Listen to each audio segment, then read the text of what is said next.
presque partout dans le monde, il est célébré en ce week-end un événement particulier qui est la mort et la résurrection du Sauveur de l'humanité, le Sauveur des hommes de toute nation, de toute langue, de toute race. Et c'est quelque chose d'honorable de le faire. Cependant, il est absolument important de noter qu'il serait tragique d'oublier le point fort de cet événement. C'est la raison pour laquelle je suis là ce matin, pour que nous puissions en parler. Bonjour, mon nom est Hafner Edith et je suis dans la joie que vous soyez branchés.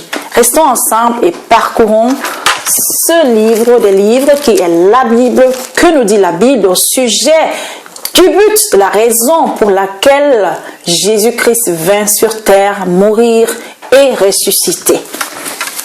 Nous allons dans Jérémie. Jérémie est un livre de l'Ancien Testament. C'est le 24e livre de l'Ancien Testament et il est un prophète parmi les prophètes qui entendent la voix de Dieu et qui parlent au peuple de la part de Dieu. Jérémie, chapitre 7, de 1 à 11. La parole fut adressée à Jérémie de la part de l'Éternel en ces mots. Place-toi à la porte de la maison de l'Éternel et là, publie cette parole et dis, écoutez la parole de l'Éternel, vous tous hommes de Juda qui entrez par ces portes pour vous prosterner devant l'Éternel. Comme c'est noble de se prosterner devant l'Éternel, c'est une tâche noble et d'être dans la présence de l'Éternel. Qu'est-ce que le psalmiste disait en psaume 23 à la fin, nous lisons, oui, le bonheur et la grâce m'accompagneront tous les jours de ma vie et j'habiterai pour toujours dans la maison de l'Éternel. Chacun aimerait habiter dans la maison de l'Éternel. Qu'il fait beau, qu'il est doux d'être là où Dieu est, d'avoir sa protection, sa grâce, son amour, ce bien-être. Personne ne veut s'en passer. Cependant, il ne s'arrête pas là. Jérémie publie cette parole. Jérémie crie fort, il leur dit, écoutez la parole de l'Éternel. Vous entrez dans les portes de l'Éternel pour vous prosterner devant lui. Aujourd'hui, en ce jour, peut-être tu es seul ou en compagnie, tu penses à ce Dieu et tu le célèbres, ce qui est noble. Mais ça ne s'arrête pas là. Jérémie continue en disant, ainsi parle l'Éternel des armées, le Dieu d'Israël. Réformez vos voies et vos œuvres. Et je vous laisserai demeurer en ce lieu. Réformez vos voies et vos œuvres.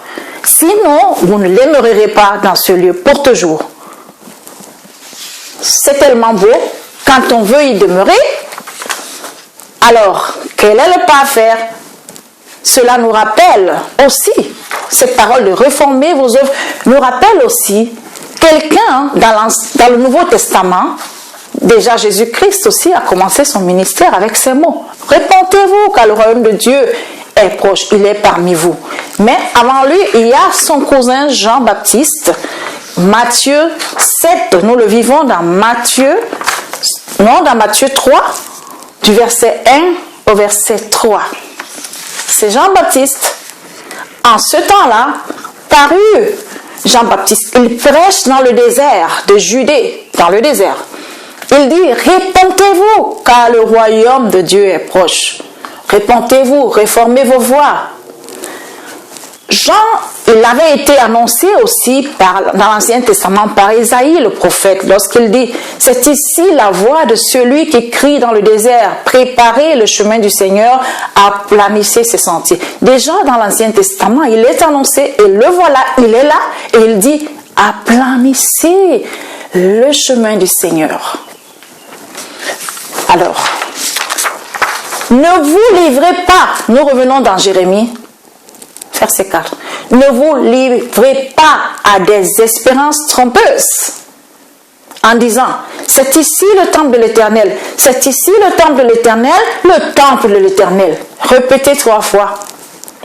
Cette religiosité à laquelle nous nous livrons avec plaisir, Seigneur, Seigneur, je suis chrétien, je vais à l'église, je fais la Pâque aujourd'hui, j'ai ma communion, je me suis confirmé, je connais la Bible par cœur, je prêche, j'évangélise, j'encourage comme je le fais ce matin. C'est très bien, ça ne suffit pas. Nous voyons encore ce que Dieu veut.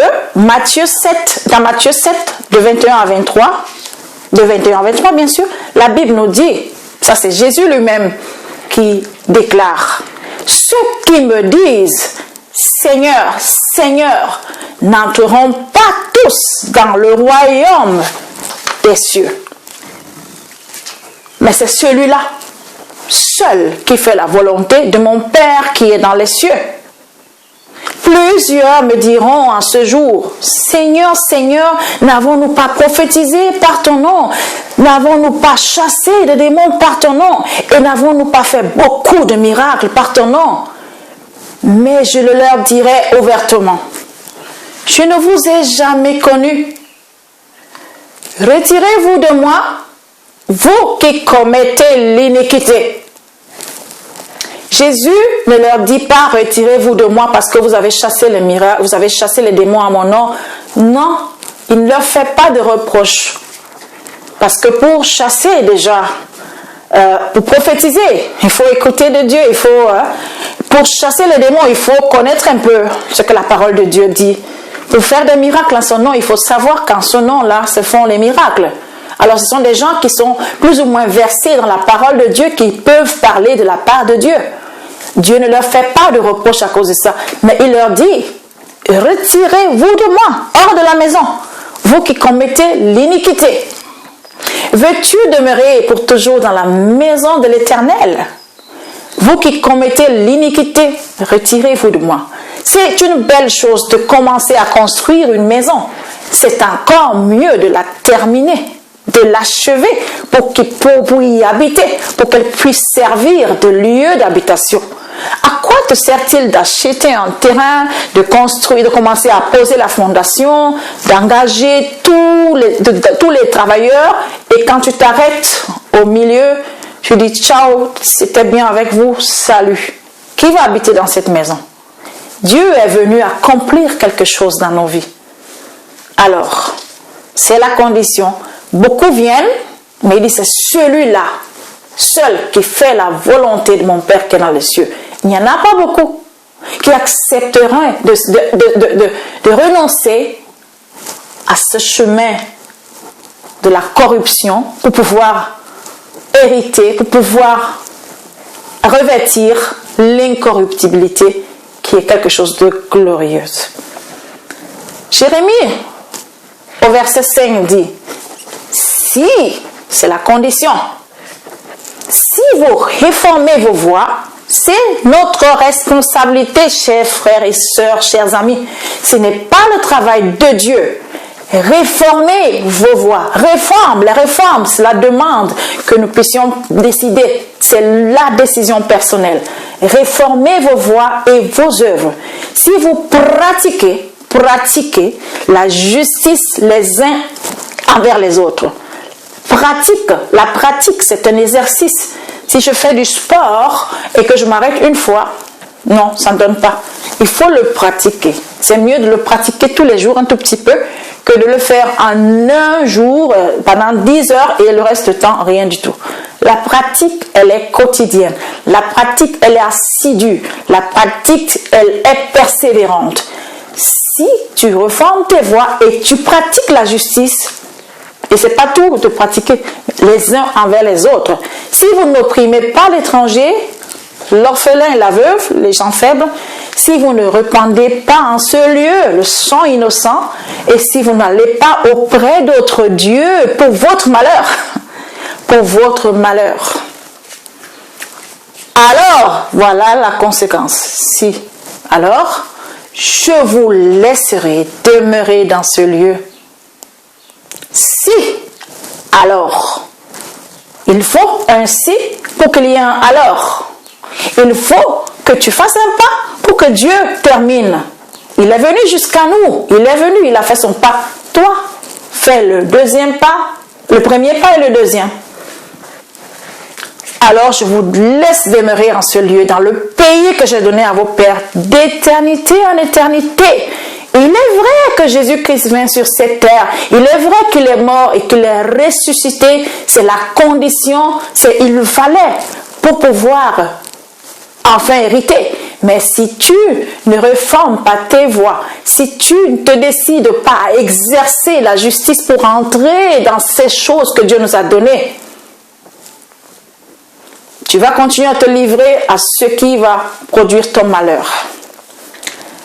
Au lieu de le faire, au verset 8 de Jérémie 7, nous lisons encore, « Mais voici, qu'est-ce que vous faites? Vous vous livrez à des espérances trompeuses qui ne servent à rien. » Espérance trompeuse. Je suis baptisée, confirmée, je vais à l'église chaque fois, je jeûne 2 fois par semaine, je donne ma dîme. Toutes ces choses-là, je donne ma dîme, j'invite les pasteurs, j'invite tout le monde chez moi, je donne du travail, je donne de l'argent, tout ça, c'est bien. Quoi? Verset 9. Dérober, tuer, commettre des adultères, jurer faussement, offrir de l'encens à Baal, aller après d'autres dieux que vous ne connaissez pas.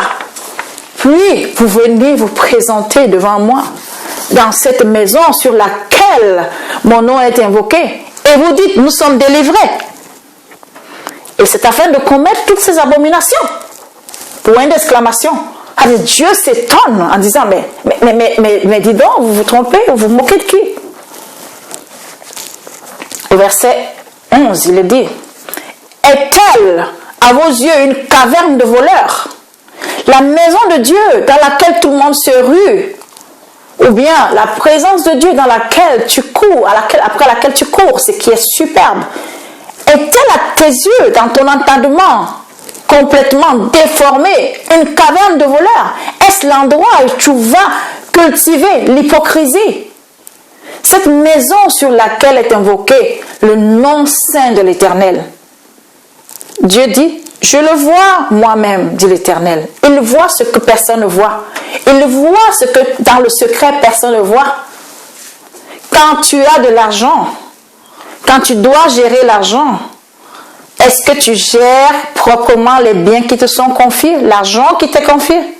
Est-on sûr de récupérer l'argent en entier, cet argent qu'on t'a donné? Rembourses-tu tes dettes? Quel est ton rapport avec l'argent? Accuser. C'est ça, dérober à plusieurs faces. Dérober, piquer ce qui n'est pas à toi. Sous forme d'argent, sous forme de mari d'autrui, sous forme d'habits des autres. Passer le temps à regarder qu'est-ce que je peux piquer là. Accuser le maître dont il est question. Ce n'est pas que tuer avec de la hache ou de l'arme. Accuser faussement sans avoir des preuves, dans le but de salir la réputation de quelqu'un, pour qu'il soit plus crédible et pour être vu, est un meurtre, a dit Jésus. Celui qui calomnie son frère est un meurtrier, parce que c'est pas vrai ce que tu racontes. Tu veux l'anéantir pour qu'il soit un rebut de la société, alors tu commets un meurtre. Mariage. Comment gères-tu ton mariage? Où sont passées ta fidélité et l'amour promis? La haine, les querelles, les coups sont à l'ordre du jour. Tu avais promis de l'aimer, mais au lieu de l'aimer, tu le ou la flagelles. Et peut-être même, tu l'as déjà abattu. C'est un meurtre de l'abattre même dans ta pensée. Accomplis-tu tes promesses? Es-tu un homme, une femme de parole? Ou tu parles juste pour te tirer d'affaire? Tu aimes et tu t'attaches aux gens uniquement par intérêt? Tu es jaloux, tu es envieux. Comment réagis-tu quand tu vois quelqu'un avoir une belle maison, avoir une nouvelle voiture, être marié, avoir des enfants? Quelle est ta réaction? Qu'en est-il de l'idolâtrie? Les longues heures passées devant la télévision, Instagram, Facebook, WhatsApp, les jeux vidéo, toutes sortes d'obsessions. Choses qui, normales, seraient d'utilité commune dans la vie commune. Toutes ces choses sont d'utilité pour la vie commune. Cependant, elles peuvent dégénérer en idolâtrie. Le travail excessif, le manque de repos et de sommeil aboutiront tôt ou tard à la dépression. Des amis en nombre indéfini, comment veux-tu les entretenir?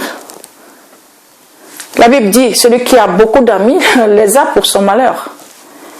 Pas de temps pour Dieu, pas de temps pour le salut de ton âme, pas de temps pour l'éternité. Non, tout cela n'est pas le plan de Dieu pour toi. Tout cela n'est pas le but de la mort et de la résurrection de Jésus-Christ. Nous lisons dans Romains, dans le Nouveau Testament, au chapitre 3, au verset 23. Il n'y a point de distinction, car tous ont péché et sont privés de la gloire de Dieu. Tu dois tout simplement reconnaître que tu as péché, que ton cœur est faux, que ton cœur est corrompu et que tu te flattes et que tu veux tromper ta conscience. C'est le premier pas. Je suis coupable, je suis faux, je ne suis pas juste.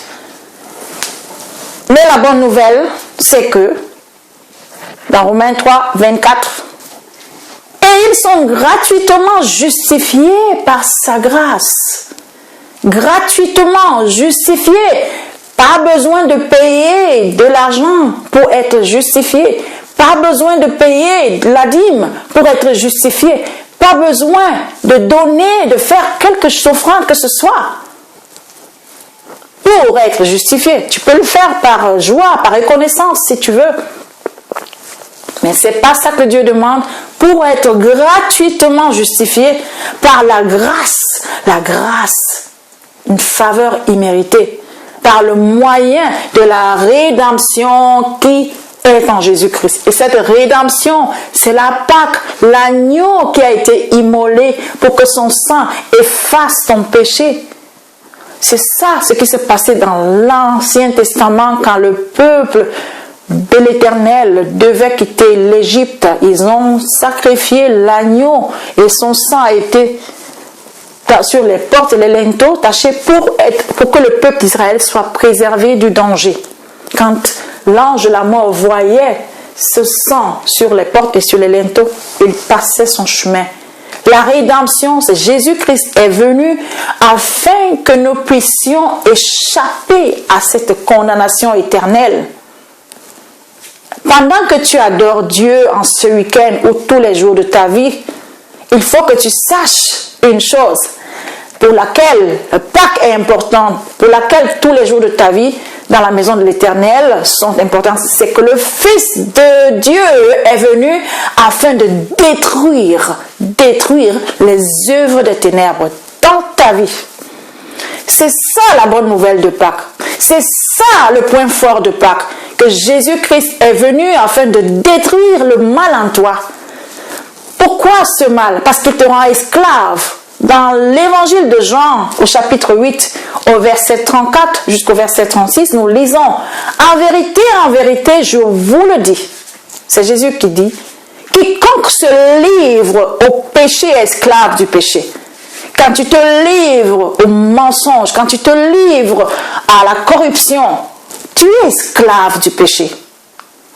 Or, l'esclave ne demeure pas toujours dans la maison. Le Fils y demeure toujours. Et c'est ce que Jérémie disait. Si vous voulez demeurer en ce lieu, en étant esclave, mais vous vous moquez de vous-même. Non, vous ne pouvez pas aller à l'église et être esclave du péché, ça se contredit. Ce n'est pas le temple, ce n'est pas la résidence des pécheurs, ce n'est pas la résidence des voleurs, ce n'est pas une caverne de voyous et d'hypocrites. Le temple de l'Éternel a un but, c'est de détruire. Jésus-Christ est venu détruire les œuvres du mal dans notre vie. Si donc le Fils vous affranchit, au verset 36 de Jean 8, vous serez réellement libre. Réellement libre. Et un nouvel exercice de la justice sera possible parce qu'il est mort à la croix. L'offre est là. Dieu nous envoie le Fils, il paye avec sa vie sur la croix pour nous purifier et nous libérer du péché, délivrer. Si tu n'es pas encore délivré, mon ami, si je ne suis pas encore délivré et que je peux vivre encore ce Pâques, saisissons cette chance. Jésus, notre Pâques, veut faire de toi et de moi un fils une fille qui demeure dans la maison de l'Éternel. Et nous pourrons dire, Hosiana au fils de David. Bonne fête de Pâques.